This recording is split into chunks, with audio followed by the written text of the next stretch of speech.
오늘은 역대하 30장 1절부터 12절까지의 말씀을 통해서 하나님의 은혜를 함께 나누도록 하겠습니다. 히스기야 왕은 멸망한 북이스라엘 백성들에게 편지를 보냈습니다. 1절을 보십시오. 히스기야가 온 이스라엘과 유다의 사람을 보내고 또 에브라임과 므낫세의 편지를 보내어 예루살렘 여호와의 전에 와서 이스라엘 하나님 여호와를 위하여 유월절을 지키라 하니라. 성경학자들은 히스기야가 왕위에 오른 것을 대략 주전 727년에서 늦게는 주전 715년으로 봅니다. 대체로 늦은 시기를 인정하는 편인데 그렇게 보면 히스기야의 통치 시기가 주전 715년부터 687년경으로 볼 수 있습니다.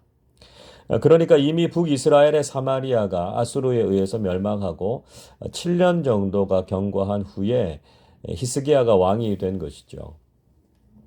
히스기야는 에브라임과 므낫세, 즉 북이스라엘의 지파들에게 편지를 써서 보냈습니다. 그 내용은 무엇이었습니까? 그들이 예루살렘에 있는 여호와의 전에 와서 이스라엘 하나님 여호와를 위해서 유월절을 지키라는 것이었습니다. 북이스라엘의 초대 왕인 여로보암은 솔로몬의 성전이 예루살렘에 있다는 것이 늘 북이스라엘의 정통성에 걸림돌이 된다고 생각했습니다. 그래서 자신의 백성들이 예루살렘에 가서 제사를 드리지 않게 하기 위해서 여로보암은 단과 베델에 금송아지 우상을 세웠습니다. 그러나 결국 북이스라엘은 그것 때문에 우상을 섬기는 죄를 짓게 됐고요. 결국은 멸망하게 됐습니다. 히스기야는 그 죄를 깨닫고 이제라도 성전으로 돌아와서 유월절을 지키면서 하나님만을 섬길 것을 권면했던 것이었죠. 히스기야는 언제 유월절을 지킬 것인지를 논의했습니다. 그래서 2절 보시면 신하들과 온 회중들과 의논해서 둘째 달에 유월절을 지키려고 했습니다. 원래 유월절은 첫째 달 14일에 지켜야 했습니다. 출애굽기 12장 18절은 이렇게 말씀합니다. 첫째 달, 그 달 열 나흔날 저녁부터 21일 저녁까지 너희는 무교병을 먹을 것이요. 이렇게 말씀하고 있습니다. 그런데 혹시 시체를 만져서 부정해졌거나 여행 중에 있다면 둘째 달 14일에 유월절을 지킬 수 있었습니다. 민수기 9장 11절이 이렇게 말씀합니다. 둘째 달 14째 날 해질 때에 그것을 지켜서 어린 양의 무교병과 쓴 나물을 아울러 먹을 것이요. 자, 그래서 1월 14일이나 늦어도 2월 14일에 유월절을 지켜야 했습니다. 그런데 히스기야 당시에는 첫째 달 14일에 유월절을 지킬 수 없었습니다. 3절은 이렇게 말씀합니다. 이는 성결하게 한 제사장들이 부족하고 백성도 예루살렘에 모이지 못하였으므로 그 정한 때에 지킬 수 없었습니다. 자, 우선 유월절을 섬길 수 있는 제사장들의 숫자가 부족했고요. 백성들이 예루살렘에 모이기에도 시간이 부족했습니다.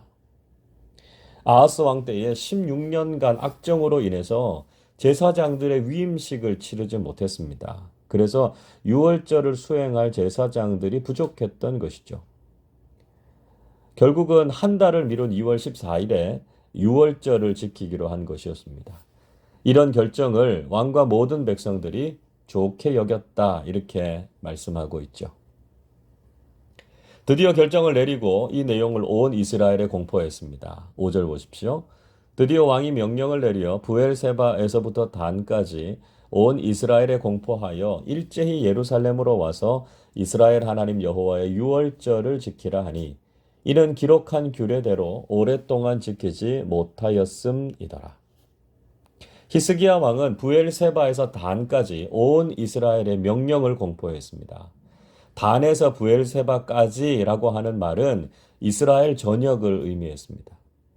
즉 히스기야는 남유다만이 아니라 북이스라엘에 있는 사람들에게까지 유월절을 지키도록 한 것이었습니다. 이 말씀은 히스기야가 이스라엘 전체를 영적으로 새롭게 하려고 했음을 알 수 있습니다. 이스라엘 백성들은 솔로몬 이후에 분열 국가가 되었고요. 제대로 유월절을 지키지 못했습니다. 이미 북이스라엘은 멸망했고 남유다도 강대국들의 위협을 받고 있는 상황에서 히스기야는 전 이스라엘의 영적 갱신을 꾀했습니다. 그들이 하나님 앞에 바르게 서는 일이야말로 한 나라의 흥망성쇠를 좌우한다라고 하는 것을 히스기야는 분명히 알고 있었던 것이죠. 여러분, 오늘의 위기와 문제를 해결하는 길은 영적 쇄신밖에 없습니다. 지금 우리가 처해 있는 문제의 원인은 다양해 보일 수 있습니다. 그러나 그 문제를 해결하고 우리가 진정한 회복을 경험하기 위해서는 우리가 하나님을 찾고 하나님만 섬기고 예배해야 합니다.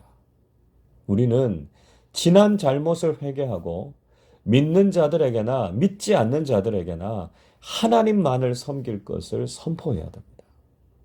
하나님 앞에 바로 서는 것만이 이 나라와 민족이 사는 길임을 전하는 사람들이 되실 수 있기를 바랍니다. 히스기야의 명령은 보발꾼들에 의해서 온 이스라엘과 유다에 전해졌습니다. 6절이 이렇게 말씀합니다. 보발꾼들이 왕과 방백들의 편지를 받아가지고 왕의 명령을 따라온 이스라엘과 유다에 두루 다니며 전하니 일러스되 이스라엘 자손들아 너희는 아브라함과 이삭과 이스라엘의 하나님 여호와께로 돌아오라. 그리하면 그가 너희 남은 자 곧 아수르 왕의 손에서 벗어난 자에게로 돌아오시리라. 보발꾼들은 왕의 명령을 받아서 서신을 가지고 가서 전달했던 왕의 특사들이다 이렇게 말할 수 있습니다. 히스기야가 보낸 편지의 내용이 무엇이었습니까? 이스라엘 자손들이 아브라함과 이삭과 이스라엘의 하나님께로 돌아오라는 것이었습니다. 그들이 회개하고 돌이키면 하나님께서 아수르 왕에 의해서 멸망한 사람들에게로 돌아오실 것이다 이렇게 선포했습니다. 히스기야는 그의 조상들과 형제들이 하나님께 죄를 지었기 때문에 결국 그들이 멸망한 것을 똑똑히 보지 않았느냐고 말했습니다. 북이스라엘의 왕들은 한결같이 악한 왕들이었고요. 이스라엘 백성들은 우상 숭배와 각종 악을 행했습니다. 그래서 하나님께서는 그들을 멸망하도록 그대로 내버려 두셨던 것이죠.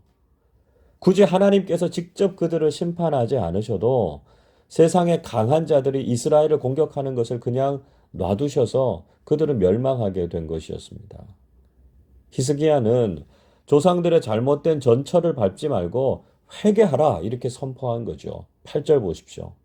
그런즉 너희 조상들 같이 목을 곧게 하지 말고 여호와께 돌아와 영원히 거룩하게 하신 전에 들어가서 너희 하나님 여호와를 섬겨 그의 진노가 너희에게서 떠나게 하라. 하나님께로 돌아와서 여호와의 성전에서 예배하며 하나님만을 섬길 때 하나님의 진노가 떠나게 될 것이라고 전했습니다.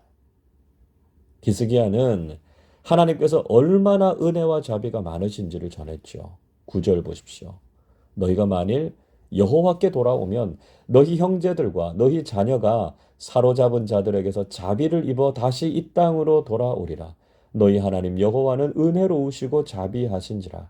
너희가 그에게로 돌아오면 그의 얼굴을 너희에게서 돌이키지 아니하시리라 하였더라.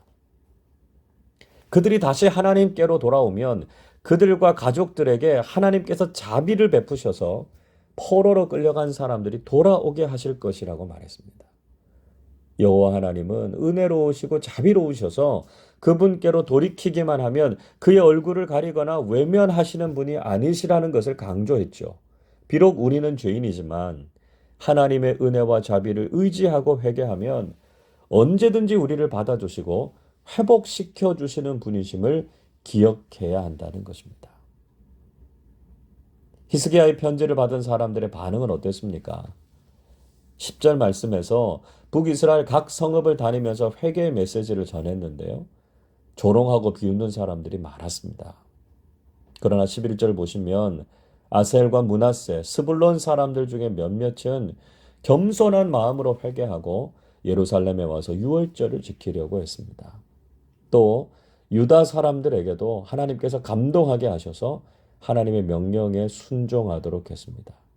12절 이렇게 말씀하지요. 하나님의 손이 또한 유다 사람들을 감동시키사 그들에게 왕과 방백들이 여호와의 말씀대로 전한 명령을 한 마음으로 준행하게 하셨더라. 여러분, 우리가 지금 당하고 있는 현실은 분명히 우리가 하나님을 떠나고 하나님의 말씀에 순종하지 않았기 때문입니다. 지금도 우리에게 회개할 것을 말씀하시고 하나님의 자비와 긍휼하심을 통해서 우리를 회복시키시기를 원하십니다. 우리는 완악한 북이스라엘 사람들처럼 그 말씀을 조롱하고 거부하는 사람들이 되어서는 안 됩니다. 스스로 겸손하게 우리의 잘못을 깨닫고 회개하실 수 있기를 바랍니다. 회개하고 돌이키는 자들에게 주시는 회복과 구원의 은총을 경험하고 오늘도 한 마음으로 그 말씀에 순종하는 믿음의 사람들이 되시기를 주님의 이름으로 축원합니다. 기도하겠습니다. 자비와 긍휼이 무한하신 하나님 아버지, 늘 하나님의 뜻을 떠나서 방황하던 저희들을 용납해 주시고 회복과 구원의 은혜를 허락해 주심에 감사드립니다. 하나님 앞에서 범죄하고 하나님만 섬기지 않았던 북이스라엘이 결국 멸망했던 것처럼 우리의 삶과 공동체도 죄로 인해서 무너질 수 있음을 늘 깨닫게 해 주시옵소서. 그러나 하나님께로 돌이키고 회개하기만 하면 은혜와 자비가 풍성하신 하나님께서 그 얼굴을 우리에게로 향하실 것을 믿습니다. 오늘도 우리가 하나님 앞에서 회개하고 바르게 서게 하셔서 하나님의 은총과 자비를 늘 경험하며 살게 해 주옵소서. 험한 세상 살아갈 때 하나님의 도우심과 함께 하심이 없이는 살아갈 수 없습니다. 오늘도 주님과 동행하며 주님의 놀라운 사랑 안에서 살아가는 복을 허락해 주옵소서. 감사드리며 우리 주님 예수 그리스도의 이름으로 기도하옵나이다. 아멘.